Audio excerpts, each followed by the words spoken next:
Muito bem-vindo ao canal, eu me chamo Davi Cavalcante e hoje iremos abordar um tema muito importante para todo o Brasil e que existe também muita cautela. Não podemos cair em narrativas tanto da esquerda como da direita. Iremos abordar aqui um tema com o máximo de transparência e também mostrando a própria denúncia completa, principalmente os trechos relevantes iniciais do teu dela. Observe que ela possui 272 páginas. É impossível, num vídeo curto, falar dessa denúncia por completo.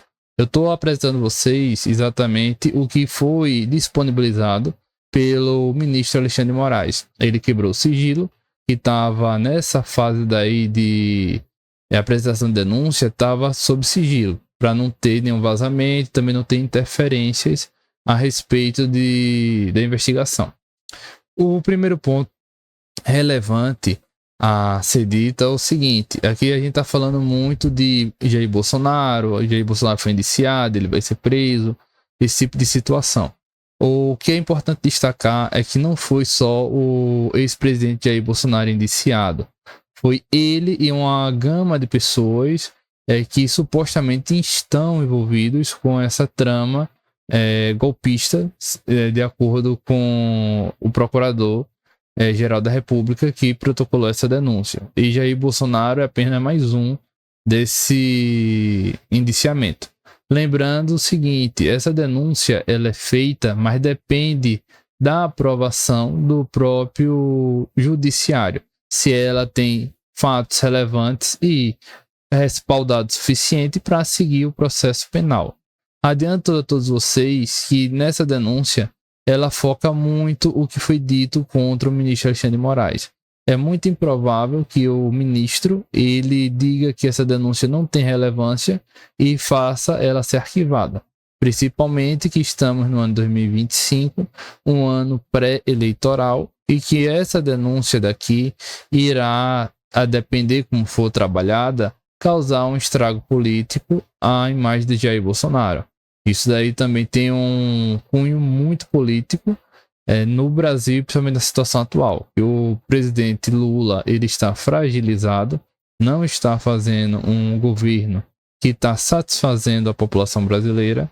Inclusive, no próprio Nordeste, ele não está sendo tão bem visto como era antes. Saindo, inclusive, pesquisas que o presidente Lula ele está perdendo popularidade. Isso é extremamente perigoso para ele, principalmente num período tão curto para a eleição de 2026. E isso está certamente causando muita preocupação em Lula.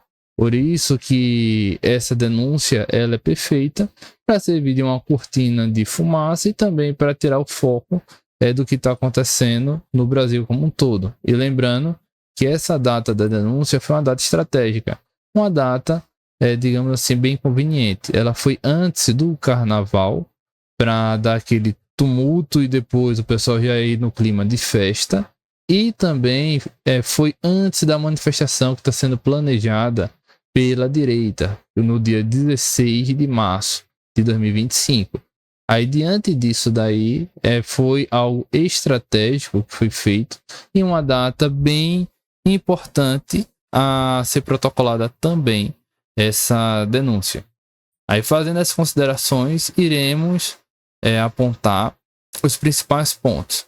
Aqui ele fala em organização criminosa. Organização criminosa, logicamente, não foi apenas Bolsonaro que participou. Ele disse que começou em 29 de junho de 2021, operando até o dia 8 de janeiro de 2023. Observe que em 8 de janeiro de 2023 já estava no governo Lula. E a questão da segurança pública também é do governo Lula. Já teve a transição, teve tudo. E lembrando o seguinte, que quando um presidente perde a eleição, tem um governo de transição e depois tem um governo efetivo. E isso daí, o Lula já estava à frente no dia 8 de janeiro de 2023, sendo responsabilidade dele, a segurança e tudo mais. Lembrando também o quê? Que essa denúncia daqui, ele fala que teve essa organização utilizou de violência e grave ameaça. com o objetivo de impedir o regular funcionamento dos poderes da República. Observe o grande erro desse procurador, dessa Procuradoria-Geral da PGR, foi não individualizar as condutas. Imputação aos senhores. Aí ele coloca todo mundo, inclusive Jair Messias Bolsonaro. Para ficar claro, o Bolsonaro, eu acredito que a grande parte de vocês possam lembrar, mas é bom destacar, ele nem no Brasil estava. Aí como é que ele coloca utilizou de violência e grave ameaça com o emprego de armas? Isso daqui é impossível ser imputado a Bolsonaro. Isso daí foi um erro, digamos assim, amador, feito pelo procurador. Eu não sei, como um procurador que teoricamente estudou bastante, fez concurso, fez para ser selecionado para exercer esse cargo, comete um erro tão básico quanto a isso. Até quem quer acusar tem de saber acusar. Não adianta falar, vou acusar de qualquer forma a pessoa e o juiz vai aceitar. Não é por aí. Isso daí a pessoa tem de fundamentar e individualizar a conduta. Não se pode falar que a multidão, digamos assim, que invadiu 8 de janeiro, todos cometeram os mesmos crimes. Vamos supor que tenha tido um homicídio no dia 8 de janeiro de 2023. Todo mundo participou desse homicídio. Isso é um questionamento básico. É por isso que no direito penal tem individualização da conduta. Isso é feito, inclusive, para evitar injustiça na própria justiça. Isso daqui é um ponto relevante a ser dito para todo mundo ter o conhecimento. O primeiro erro da PGR foi essa. Observe que aqui ele fala mediante auxílio moral e material. Ele tem de provar esse auxílio moral e material. Isso é um primeiro ponto. Lembrando que no processo brasileiro penal, a pessoa tem a presunção da inocência. Tudo que o procurador acusa, ele tem de ter prova que fundamente isso. Senão vai cair por terra a denúncia. Aí observe aqui, para destruição, inutilização, deterioração do patrimônio da União. Aí tem isso tudo aqui. Ele tem de provar que todos os indiciados participaram por isso. Não pode ser algo genérico, pegar uma mensagem e querer generalizar. E aqui no transcorrer da denúncia, ele não consegue comprovar isso daí. Outro ponto que eu achei assim extremamente desnecessário que o procurador fez, deixando mais extenso do que devia, principalmente em 272 páginas, uma democracia não se protege. Ele falando do conceito de democracia, ele tem de saber, isso daí também é básico do meio jurídico, que ele não está para dar aula para o ministro Alexandre Moraes, ele não está para dar aula para Zanin, ele não está para dar aula para o advogado de Bolsonaro. Ele tem de ser técnico e tem de falar o que foi que cada indiciado fez. Não falar, uma democracia não se protege, não resiste às expulsões da violência, da insatisfação dos seus médicos. Isso daqui, é extremamente amadorístico. Isso daqui, se quiser, ele pode fazer um livro e colocar no livro dele, mas isso em denúncia do Ministério Público, isso aqui é inaceitável. Isso aqui é um ponto de vista que mostra a ausência de técnica desse procurador. Eu acredito que se colocasse até qualquer político de oposição, ele não iria discursar desse jeito. E olhe que seria um palanque político que ele iria utilizar. Ele tem de dizer o que é que de fato cometeu. Princípios democráticos. Ele começa aqui a discorrer a respeito do que seria a estrutura da comunidade política, a dignidade da pessoa, a causa final da sociedade arquitetada. Aí isso daqui só foi, em outras palavras, enchendo linguiça para ficar mais longo.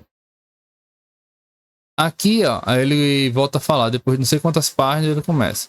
A organização tinha por líderes o próprio presidente da República e o seu candidato a vice-presidente, General Braga Neto. Isso daqui é um ponto importante. Observe que nessa denúncia ele está colocando Bolsonaro como o principal responsável por essa tentativa de golpe. Se isso daqui for realmente comprovado, Bolsonaro pode ser preso. essa articulação. Independentemente, eu estou nos Estados Unidos, se provar que ele estava à distância, organizando, fazendo essa arquitetura, para quando ele voltar, ele assumir o poder, naturalmente ele seria condenado. Isso daqui é um ponto de fato relevante que deveria ser dito. Atentado contra o bem jurídico existente e independência dos poderes. Isso daqui, tudo também depende muito de prova. Realização penal. Estimular, aceitar e realizar atos típicos. Observe esses verbos aqui. Aceitar, estimular e realizar atos típicos. Isso tudo o procurador tem que provar. Isso aqui está muito no campo da narrativa e não está provando. Ele tem de falar o quê? Aceitar, estimular e realizar. Aí ele vai e diz o que é o motivo que ele aceitou, ele estimulou e realizou. Ele não diz, aqui só está na narrativa. Toma narrativa.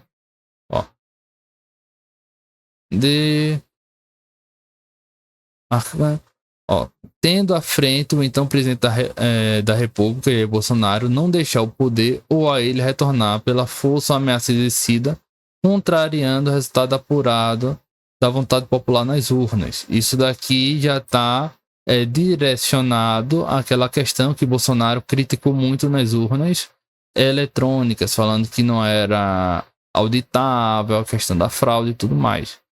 Isso daí eu vou resumir em linhas gerais o que essa denúncia está batendo muito. O primeiro foi o ataque de Bolsonaro ao ministro Alexandre de Moraes, que aqui diz em várias partes dessa denúncia daqui, que o Bolsonaro ele não se contentou.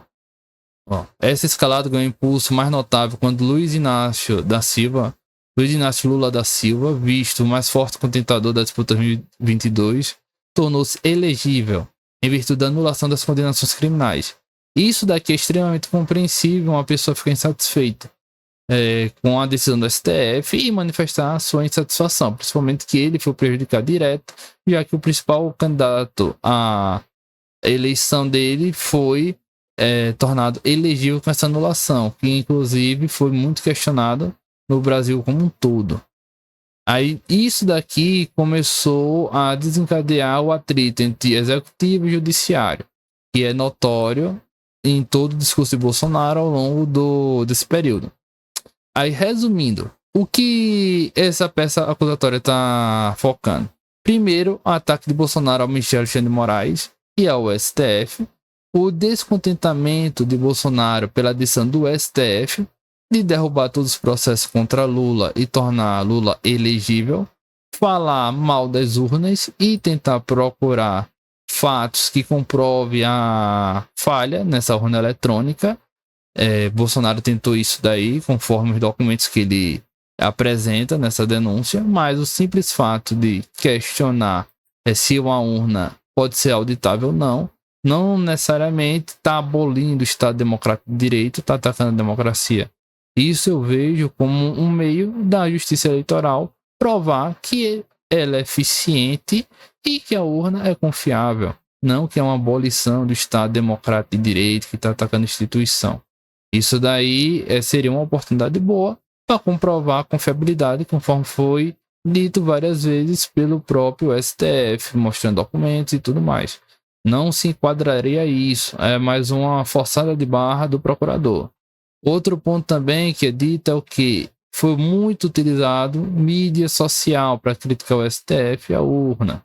Essa mídia ela foi muito perseguida pelo próprio ministro Alexandre de Moraes nas eleições e também foi muito combatida como um todo pelo judiciário. Se vocês se recordarem, na eleição tiveram vários conteúdos que foram tirados do ar, referente à campanha política e tudo mais. Isso é um ponto que de fato aconteceu bastante. Utilização de discurso também contra a urna, que ela poderia ser fraudada e, segundo o procurador, esse discurso era para provocar o regime de exceção, para o exército se sentir compelido a intervir diante das supostas fraudes da urna e assumir o controle do país. Segundo essa denúncia, é exatamente isso que Bolsonaro queria com a crítica à urna. Eu não vejo desse jeito. Ele, conforme também Lula já criticou a urna eletrônica antigamente, geralmente quando o político está muito pressionado com relação ao voto todo, tende a criticar as urnas eletrônicas de uma maneira geral. Se vocês buscarem na internet, você vai ver também que Lula, ele criticou as urnas. E nem por isso ele quis abolir o Estado Democrático de Direito. Se fosse por isso, Lula também deveria estar preso por esse motivo. Isso daí seria um contrassenso do Poder Judiciário. O que é que mudou da época que Lula criticou e o que é que mudou agora que Bolsonaro criticou? A gente não pode ter dois pesos e duas medidas.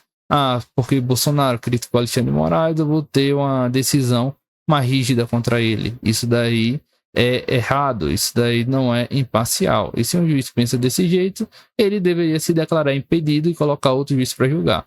Não seria por aí o julgamento. Aí observe também que nessa denúncia fala que utilizou influenciadores para responder esse discurso de Bolsonaro. Esse mecanismo daí de influenciador é um mecanismo muito comum, utilizado tanto pela esquerda como pela direita. Eu quero impulsionar um determinado discurso. Lula vai e paga para influenciadores de esquerda divulgar Bolsonaro para a direita. Tem políticos que têm uma maior relevância e engajamento da esquerda, como Janones, da direita como Nicolas, e assim vai.